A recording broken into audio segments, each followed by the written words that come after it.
they are lying to me when they say I can go out and do what I want to do. This is my niece, Alex. She just flew in from Miami, okay? I just came from the hospital.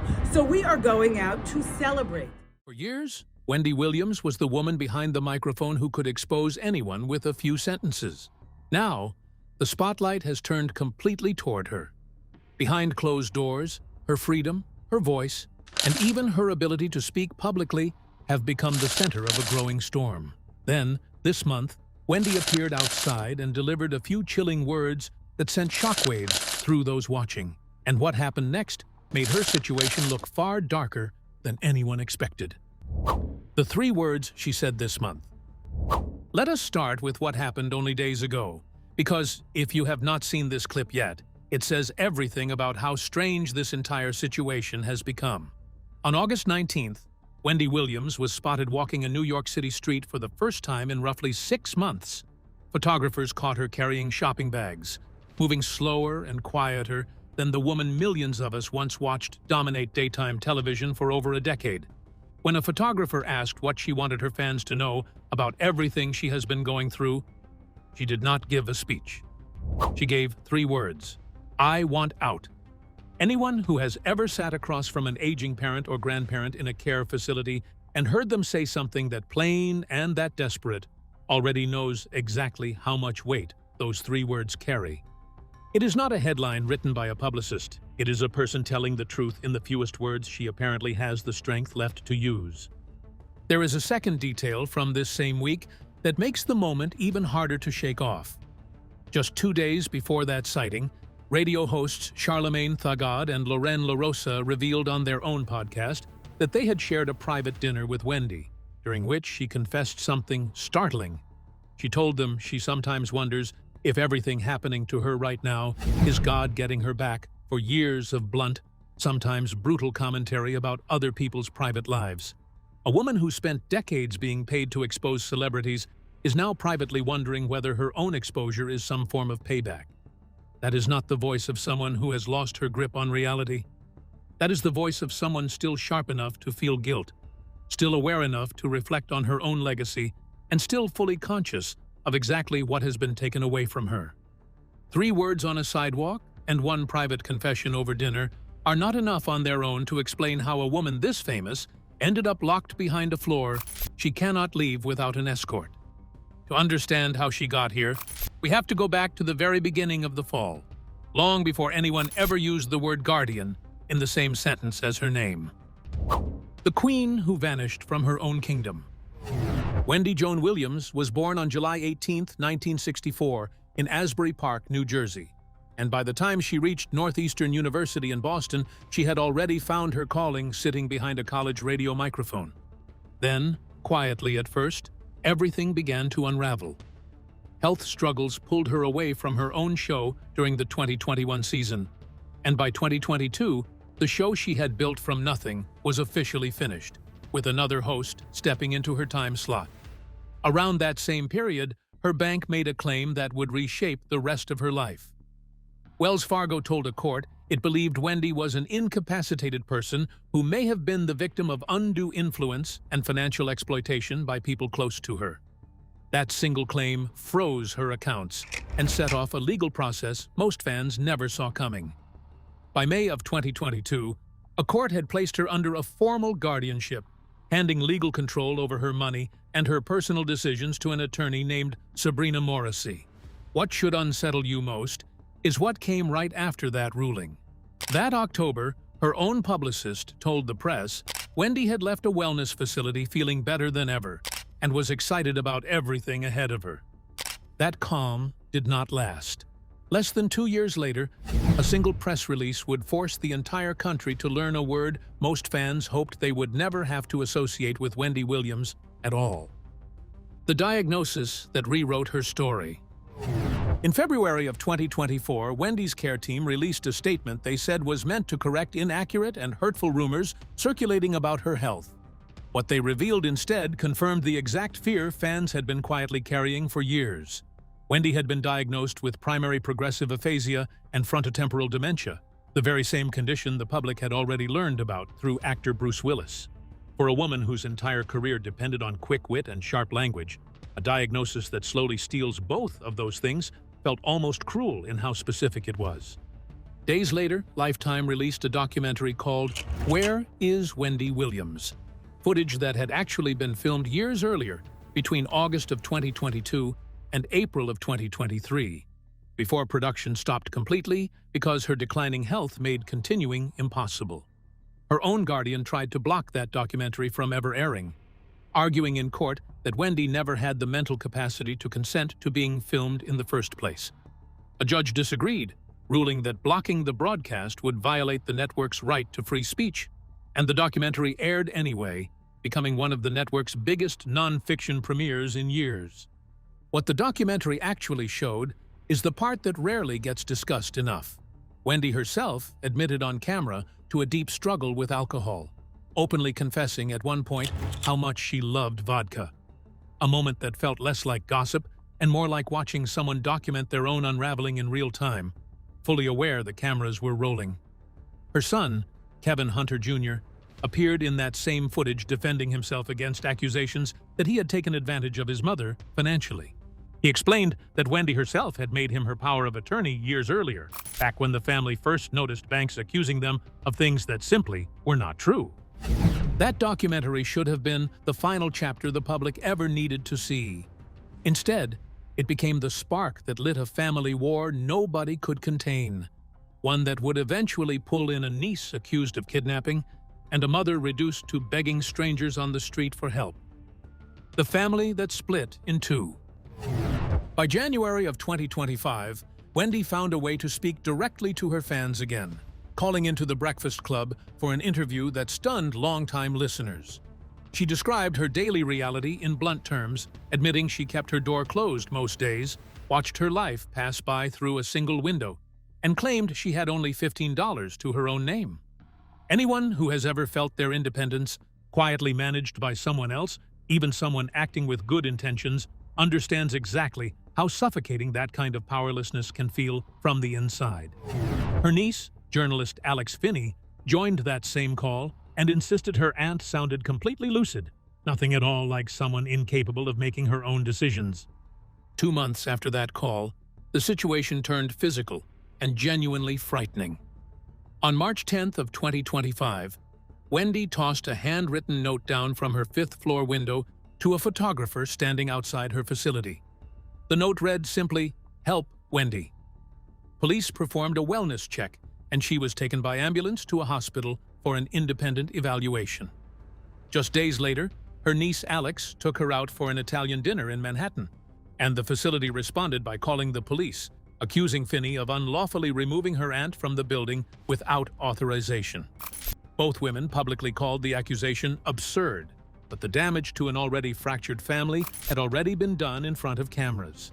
That same month, Wendy gave a phone interview to The View, telling the hosts directly that she needed the people running her guardianship to get off her neck. She insisted she was easily living alcohol-free now, though she admitted with surprising honesty that she had allowed herself a single drink on her own birthday during a trip back into the city. A small confession that somehow made the rest of her story feel more believable rather than less. What strikes me most about this entire stretch of her life is how deeply human it all sounds underneath the tabloid headlines. A family fighting desperately over how to protect someone they love. A niece willing to risk a police report just to take her aunt out for a normal dinner. A woman so desperate to be heard that she threw a handwritten note out a window because nobody inside that building seemed to truly be listening to her anymore. This is not distant celebrity drama happening to someone unrelatable. This is what plays out inside thousands of ordinary families every single year, just without a single camera anywhere in sight. While Wendy's family was fracturing in public one incident at a time, one man in her life was quietly preparing to take this fight somewhere far more serious than a dinner reservation or a phone call into a radio studio straight into a federal courtroom carrying a number nobody saw coming. The $250 million war.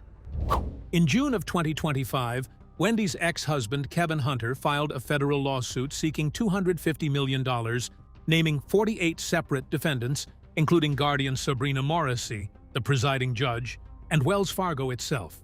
The complaint spanned 22 separate legal counts, accusing the guardianship of abuse, overmedication, unlawful isolation, and defamation. Some of the specific claims buried inside that filing are genuinely difficult to read without flinching. Hunter alleged that Wendy's 2 rescue cats had been sold off without her consent, that a facility worker had photographed her in a state of undress without permission, and that people connected to the case had donated money toward the presiding judge's re-election campaign, raising uncomfortable questions about conflicts of interest sitting right inside the courtroom. Wendy's own reaction to all of this arrived almost immediately, and it was not gratitude. She told TMZ she had no idea the lawsuit even existed, calling her ex-husband a money grubber chasing an easy payday and reminding everyone she was divorced from him forever. Her own court-appointed attorneys sent a formal letter to the federal judge insisting they were the only people legally authorized to speak on her behalf, describing Hunter's lawsuit as reflecting poor judgment and a serious misunderstanding of the legal protections already in place around her. By October of 2025, a judge agreed with them completely, dismissing Hunter's case entirely and ruling he had no legal standing to file anything in Wendy's name. He was told he could technically refile the lawsuit, but only under his own name, using his own personal claims. Consider what that outcome actually reveals about this entire saga. A man publicly claiming to fight for Wendy's freedom ended up rejected by the very woman he insisted he was protecting. That does not automatically mean every allegation in his lawsuit was false.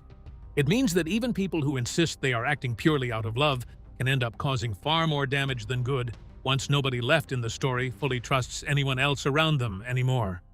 That entire $250 million battle collapsed inside a federal courtroom within months. But while lawyers were still busy arguing over who even had the right to speak for Wendy, something else was quietly happening inside a doctor's office that would flip her entire diagnosis completely upside down. The test results nobody expected. Back in August of 2025, a judge had already rejected an earlier attempt by Wendy to end her guardianship after a fresh medical exam reaffirmed her original dementia diagnosis, extending her guardian's legal authority through early November. If you were following this case closely at the time, that ruling felt like the final word on the entire matter. It was not.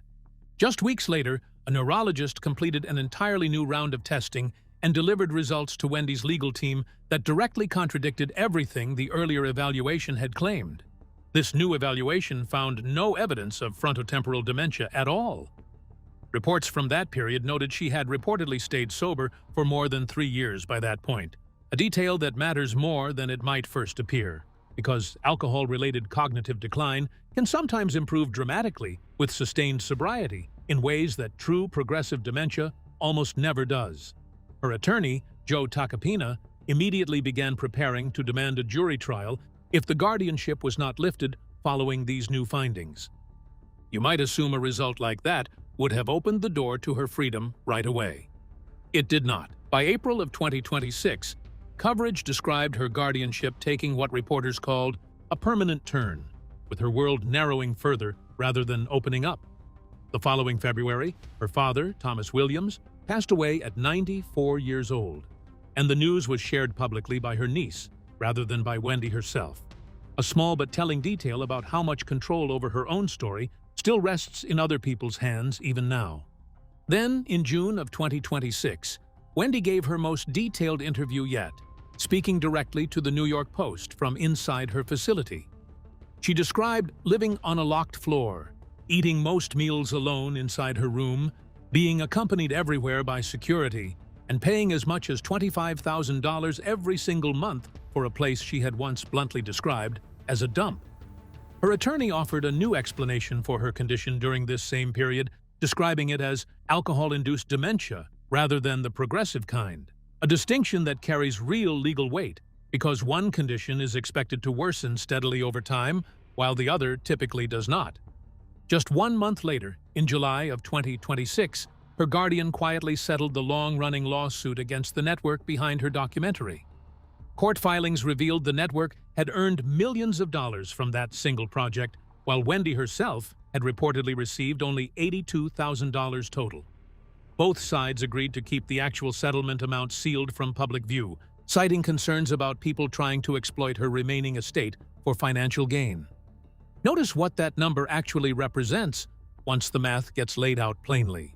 A woman whose entire likeness, voice, and unraveling life became the foundation of someone else's biggest ratings win in years walked away with a fraction of a single % of what that project ultimately generated for everyone else standing around her.